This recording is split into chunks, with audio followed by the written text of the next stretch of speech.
are satisfied. Leading entry, below that leading entry all the elements are 0. All the leading entry are from left to right whenever we are going from above to below, right? And the 0 row, there is 1 0 row, that is already in the bottom of the matrix. Okay, so it satisfied all the conditions to be a row echelon form. Now how many non-zero rows? 3 non-zero rows, right? 3 non-zero rows, first, second and third, 3 non-zero rows we have. Now that 3 row vector are exactly the basis for the row space of the matrix A. Okay, and in which column we have leading entry? You can see first column we have leading entry, second column we have leading entry, and third column we have leading entry. Fourth column we don't have any leading entry. So corresponding to first, second and third column vector in A, just see column vector in A, first, second and third, that column vectors are exactly the basis for the column space of A. So here is the answer. The first 3 non-zero rows of the matrix form a basis for the row space of A. Thus the basis of row space of A, that is equal to 1 4 5 4, 1 4 5 4 0 1 minus 2 minus 6 0 0 1 5, 1 4 5 4 0 1 minus 2 minus 6 0 0 1 5. Okay, from the last matrix we observe that leading entries are in the column 1 2 and 3. As I told you, leading entry are in the first, second and third column. Okay, so corresponding to a form of basis for the column space of A, basis for column space of A is first 3 column vector of the matrix A. So here these 3 column vector are exactly the first, second and third column vector of the matrix A. You can see first column vector 1 2 2 minus 1, 4 9, second column is 4 9 9 minus 4, and third column is 5 8 9 minus 5. Same column vector 1 2 2 minus 1, 4 9 9 minus 4, 5 8 9 minus 5. Okay,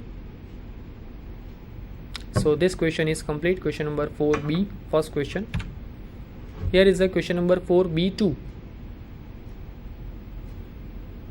Find the basis for the null space of A, of the matrix A. 2 minus 1 minus 2, minus 4 2 4, minus 8 4 8. This question was asked in 3 marks. To find the null space, okay, we actually want to find the basis for the null space. To find the null space, we solve this equation Ax is equal to 0. Okay, Ax is equal to 0. So 2 minus 1 minus 2, minus 4 2 4, minus 8 4 8 into x1 x2 x3, that is equal to 0 0 0. So that matrix equivalent to, we multiply first row with 2 and add into the second row, and we multiply first row with 4 and add into the third row. So second row 2 minus 1 minus 2 as it is, first row is as it is, second row becomes 0 0 0, and third row become also 0 0 0. You can see all of 3 rows are actually linearly dependent. Whenever you multiply first row with minus 2, you will get second row. Whenever you multiply first row with minus 4, you will get third row. Okay, so this gives only a one equation, 2x1 minus x2 minus 2x3 is equal to 0, and we have leading entry only in the first column. Second column and third column we don't have any leading entry, so that's why we have to suppose x2 is equal to k and x3 is equal to t. Okay, x2 is equal to k and x3 is equal to t. So from that equation, above equation, 2x1 minus x2 minus 2x3 is equal to 0, from that equation we have x1 is equal to k plus t divided by 2. So the solution is x is equal to x1 x2 x3, that is equal to k plus t by 2 k t, that is equal to 1 by 2 1 0 into k plus 1 0 1 into t. So clearly we have two basis vector for the solution space, for the null space. So that's why basis for the null space of A, that is equal to 1 by 2 1 0 and 1 0 1. Okay, and dimension of solution space is equal to 2. That is not asked in the question paper, but just for the knowledge, that dimension of the solution space, that is called nullity. That is called nullity. Okay, for this example. So the dimension of solution space, that is equal to 2. So this question number 4b2 complete. Here is the question number 4c.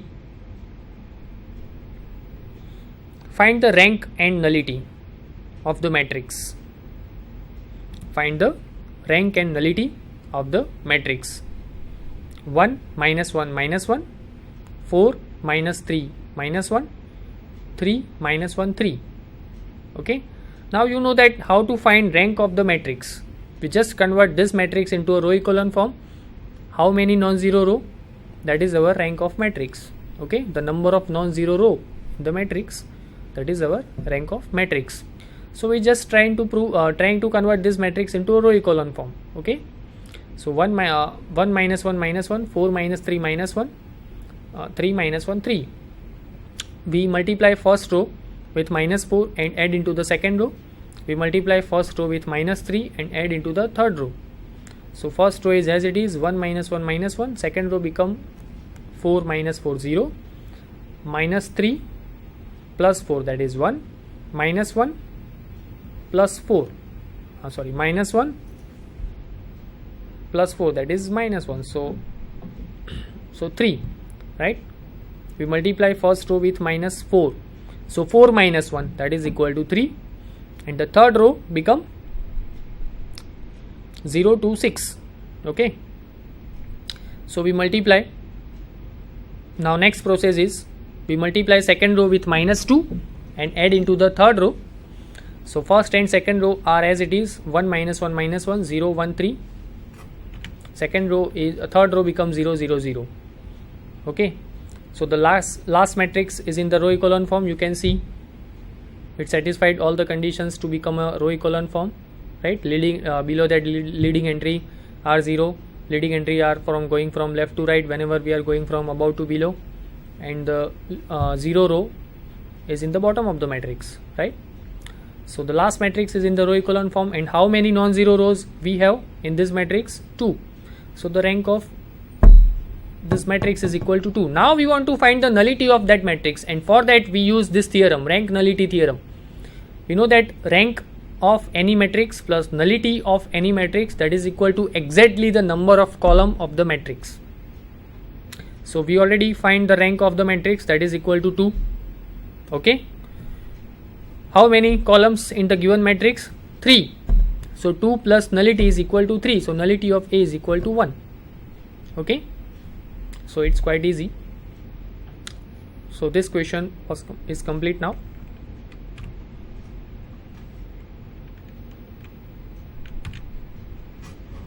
Now question number 5a. First question. Compute distance from F to G for vectors F is equal to 2 plus 8x square, G is equal to x minus 5x square. Okay. In P2, set of polynomial with inner product defined as Fg, that is equal to integration from minus 1 to 1 fx into gx dx. Okay. Try to understand very carefully that inner product, how we define inner product f with g, that is equal to integration from minus 1 to 1 fx into gx dx. This question was asked in 3 marks, and now we solve this question. Okay. Now you should know that how to find distance from f to g. Distance from any two vector in inner product, that is exactly the norm of f minus g. Okay. So f minus g is equal to 2 plus 8x square. First of all we find f minus g. Okay. So f minus g is equal to 2 plus 8x square minus x plus 5x square. So that is equal to 13x square minus x plus 2. Now we want to find inner product f minus g with f minus g.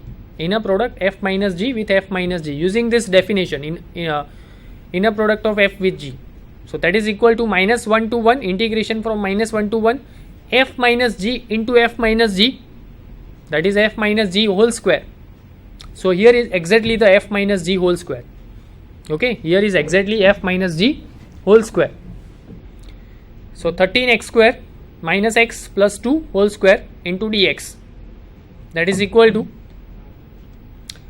minus integration from minus 1 to 1, you know that a plus b plus c whole square, that is equal to a square plus b square plus c square plus 2ab plus 2bc plus 2ca.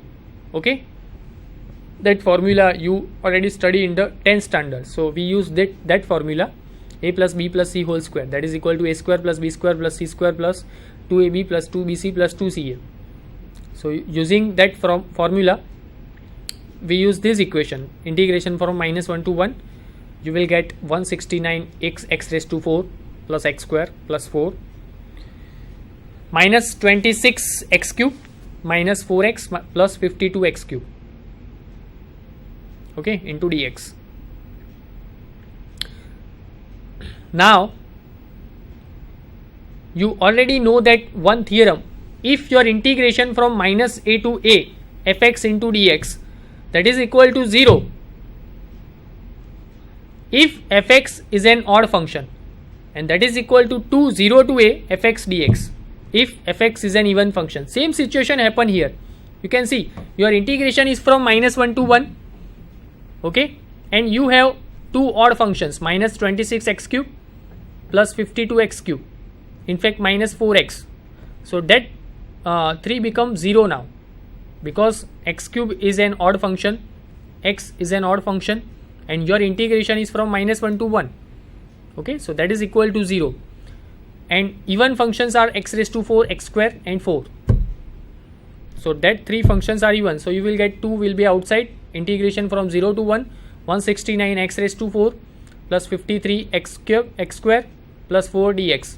So just with simple integration you will get next 169 x raised to integration of x raised to 4 is x raised to 5 by 5, integration of x square is x cube by 3, and integration of 1 is x, okay, 0 to 1, integration from 0 to 1, so 2 is already there, so 2 put the value 1 and 0 1 by 1, so 2 into 169 by 5 plus 53 by 3 plus 4, that is equal to just simply one numerical integration, numerical illustration, right? So that is equal to 501 plus 265 plus 60 divided by 15, that is equal to 1664 divided by 15. And I already told you that distance of fg is equal to norm f minus g, so that is equal to under root f minus g, inner product f minus g with f minus g, so that is equal to under root 1664 divided by 15. So this question is complete now. Question number 5a2. Show that the set of vectors S is equal to u1, u2, u3, where u1 1 by 5, 1 by 5, 1 by 5, u2 is equal to minus 1 by 2, 1 by 2, 0, u3 is equal to 1 by 3, 1 by 3, minus 2 by 3 is orthogonal. We want to prove these three vectors are orthogonal with respect to the Euclidean inner product on R3.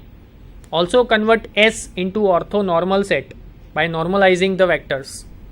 Okay, also convert S into orthonormal set by normalizing the vectors. Okay, this question was asked in 3 marks.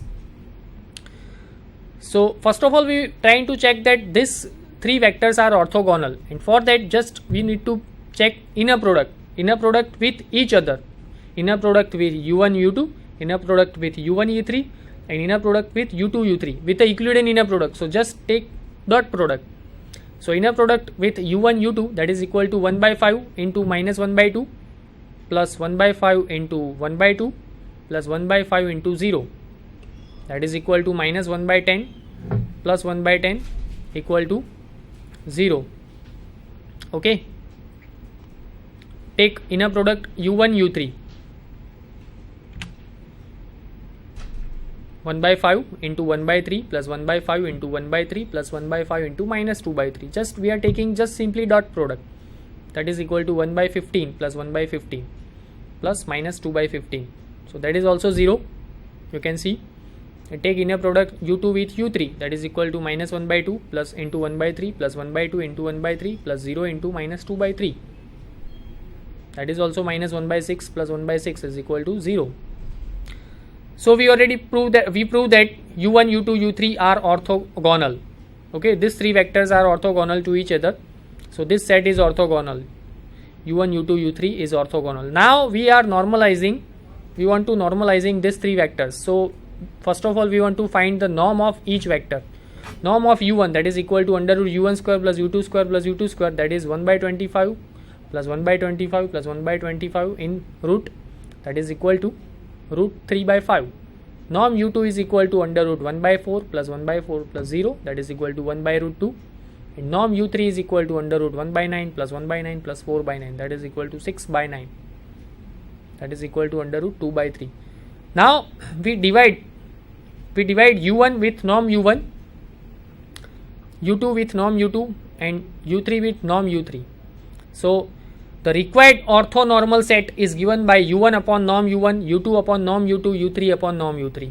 Okay, so just simple mathematically solutions, we will get 1 by root 3. First factor is 1 by root 3, because see what is our u1, 1 by 5 1 by 5 1 by 5. Whenever we divide it by 1 by 5 1 by 5 1 by 5 with root 3 by 5, so root 3 5 will be cancelled out, root 3 will be in the denominator, so 1 by root 3 1 by root 3 1 by root 3. Okay, with the same illustration we will get u2 upon norm u2, that is minus 1 by root 2 1 by root 2 0, and u3 upon norm u3, that is 1 by root 6 1 by root 6 minus 2 by root 6. Okay, so up to this question we solve this question paper. Okay, next time we will come with some more next questions. Okay, thank you.